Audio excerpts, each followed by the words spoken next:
The rising cost of groceries inspires one Rockford group to plant community gardens with the hope of growing fresh produce for neighborhoods in need.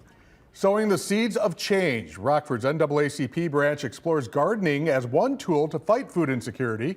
WIFR's Nathaniel Langley learns what some in the community may see pop up on their block. Community gardens are nothing new to the Rockford area, but local NAACP leadership say the need for them is stronger than ever.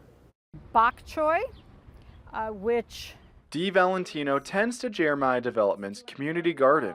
tomatoes, basil, anybody that wants to come and can pick what they want when it's in season. The neighborhood group director says these raised beds feed part of the near downtown neighborhood. In this area, we are a food desert. Rockford's west and south sides lack access to fresh food. That inspires Rockford's NAACP branch to sow a different path.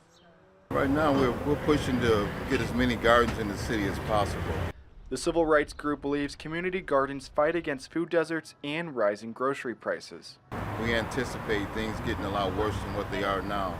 NAACP members expect the spaces to grow more than just fresh produce. It makes life a little more meaningful by being able to produce some of the food they eat. And it becomes then a community building activity, neighborhood building activity.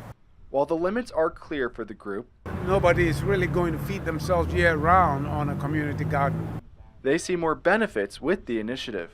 It would be nice to find tomatoes here and there. And at Jeremiah Development's garden, A wonderful, wonderful variety. Valentino welcomes more green thumbs. I love it. We need more of it.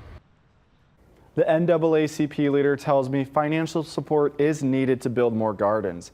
Just after our interview, Scott went across the street to City Hall for a meeting on possible grants.